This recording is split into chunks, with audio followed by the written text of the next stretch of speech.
As far as icons of rock go, it's hard to imagine anyone bigger than Mick Jagger. The Rolling Stones frontman has been a household name for decades now, but many people still know surprisingly little about him. This is the untold truth of Mick Jagger. You're just gonna do what I do, that's what I do. Yeah, all right, well, just do it. All right, then. Well, that's done and dusted then, isn't it? By the way, you look great.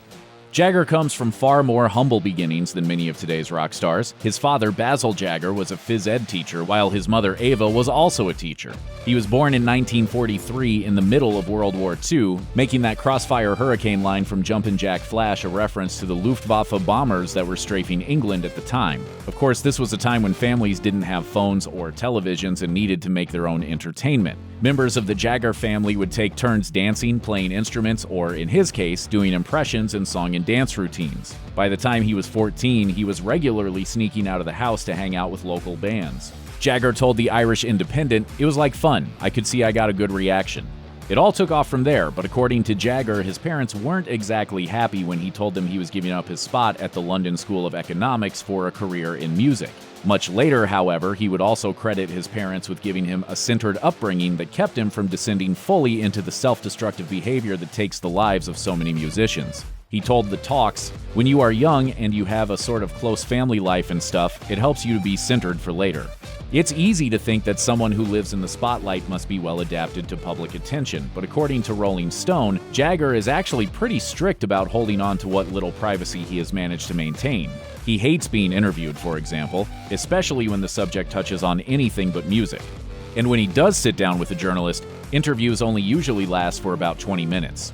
When the Irish Independent reached out to him ahead of the Stones' 2018 show in Dublin, they asked him why he didn't make appearances on talk shows. He simply countered, "Why do things you don't need to?"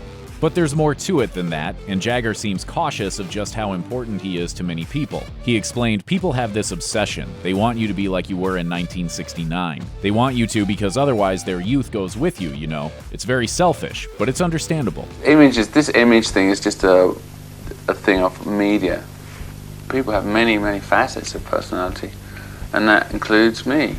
Jagger hasn't even released a memoir, despite the success enjoyed by Keith Richards' own memoir, which came out in 2011. When asked about writing one, Jagger said, "You don't want to end up like some old footballer in a pub talking about how he made the cross in the cup final in 1964. It was once the goal of any aspiring British musician to get big in America. Hopping across the pond and scoring a hit in the American charts was a marker for success for practically every group worth their salt. This was also true for Mick Jagger and the Stones, but once he got there, he wasn't impressed by what he found. When the Stones went on tour in 1964, they hit some of America's biggest cities. Jagger told Rolling Stone that New York City was wonderful and Los Angeles, quote, "was also kind of interesting," but he had less kind things to say about the rest of the country. Jagger explained, "Outside of that, we found it the most repressive society, very prejudiced in every way. There was still segregation, and the attitudes were fantastically old-fashioned. Americans shocked me by their behavior and their narrow-mindedness." When the Irish Independent asked Jagger just what he was thinking when he wrote Brown Sugar, the answer wasn't one you would have expected. Jagger simply said, "I really don't know, and I was in Australia when I wrote it, so you can add that to the top of it in the middle of absolutely nowhere. So I don't really know what was going through my mind." Jagger told Rolling Stone that one of the very first songs he ever wrote was As Tears Go By, a song famously performed by Marianne Faithfull, which the band have no intentions of ever recording themselves. Of course, Satisfaction was their biggest hit. Jagger wrote Satisfaction while sitting beside a pool in Tampa, Florida, and has since told Rolling Stone that most of his best writing is done while he's touring. He explained, "It's the best place to write because you're just totally into it. You get back from a show, have something to eat, get a few beers, and just go to your room and write. I used to write about 12 songs in 2 weeks on tour. It gives you lots of ideas." Welcome to Rock and Roll Fantasy Camp, where you'll experience the complete rock and roll lifestyle without the lawsuits and STDs. The Rolling Stones concert at Altamont, California in 1969 was one of the moments that defined the decade. It was a free concert announced only days before it actually took place, which quickly became a perfect storm of poor decision-making, from placing the concert site nearer to a local freeway to recruiting the Hells Angels to act as security. By the time the day was done, 4 people were dead, including 18-year-old Meredith Hunter, who died at the hands of the gig's so-called security. Nobody could count how many had been injured. According to a deep dive into the event written by Rolling Stone magazine, an associate of the band explained, "Jagger was very, very shattered. I cannot overemphasize how depressed and down he was with the way it turned out. When they knew about the murder, it shook them.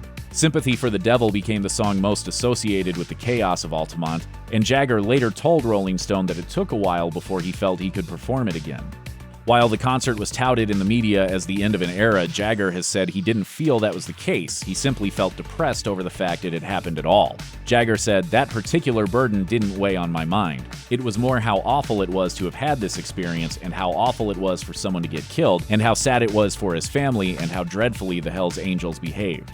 In 2008, the BBC ran a documentary about the FBI. During the program, reporters spoke with a former agent named Mark Young, who revealed that, after the tragedy at Altamont, Mick Jagger found himself the victim of a botched assassination attempt. In the wake of the event, Jagger had condemned the actions of the Hells Angels. Members of the gang vowed to get their revenge and formed a plan to kill him at his holiday home in the Hamptons. According to The Telegraph, the Hells Angels had planned to infiltrate his property from the coast in order to dodge Jagger's security team. They had hopped on a boat and were heading over to his house when a storm swept through the area. Everyone on board was dumped into the ocean, putting a quick end to their attempt on his life. Young also added that Jagger had never been told about the planned assassination. Luckily, law enforcement never got wind of another planned attack.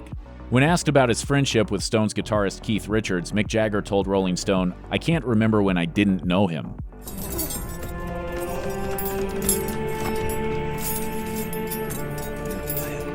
They're gone. How did... Sea turtles, mate. Over the years, these two men have become arguably one of the most legendary duos in music history. But it's also no secret that Keith Richards has always had something of a relationship with hard drugs. He's the only man on the planet who can go anthrax. All right. So how have the two kept it together all these years? While Jagger has said that he doesn't like talking about the drug problems of others, he has talked a little bit about how Richards' drug use has impacted him. He said, "How did I handle it? Oh, with difficulty. It's never easy. I don't find it easy dealing with people with drug problems. If you're really on some heavily addictive drug, you think about the drug and everything else is secondary. You try and make everything work, but the drug comes first." Even when he was at his worst, Jagger says that Richards was still creative, it just took a long time to get anything done. Jagger explained, "When Keith was taking heroin, it was very difficult to work. It affected everyone in certain ways, but I've never really talked to Keith about this stuff, so I have no idea what he feels." It's not just about living forever, Jackie. The trick is living with yourself forever.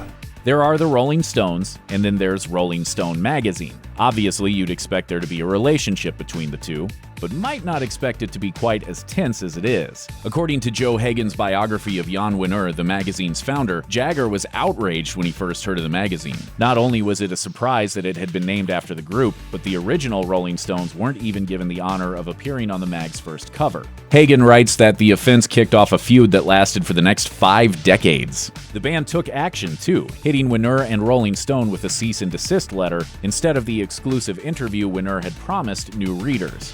Tensions continued to run high for years afterwards, even after Jagger and Wenner met and the Stones finally appeared on the cover. Bizarrely, at one point, Jagger and Wenner actually teamed to launch a British-based Rolling Stone, which ended up full of politics and misspellings, written by an unruly, drug-fueled staff. Wenner was outraged, but by the time he got the magazine under control, Jagger had gotten bored with the whole thing and headed off to Australia to appear in an art house movie. In their 1969 obituary for Stones ex-guitarist Brian Jones, Rolling Stone magazine called him an embodiment of the music itself. It was an apt description for a deeply talented musician. Jones died at the bottom of a swimming pool after years of drug abuse and scandals, having become widely known as the band's notorious wild child. When Jagger spoke with Rolling Stone almost 3 decades later, he opened up about the legendary falling out between Jones and the band. Jagger said that recording the song No Expectations was the last time Jones was, quote, totally involved in something that was really worth doing.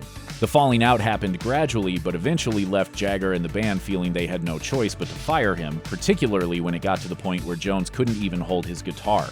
Drug addiction wasn't well understood at the time, however, and Jagger has admitted to feeling a little guilty over how the issue was handled. Jagger said, "In some ways, we picked on him, but unfortunately, he made himself a target for it. He was very jealous, very difficult, very manipulative, and if you do that in this kind of a group of people, you get back as good as you give, to be honest."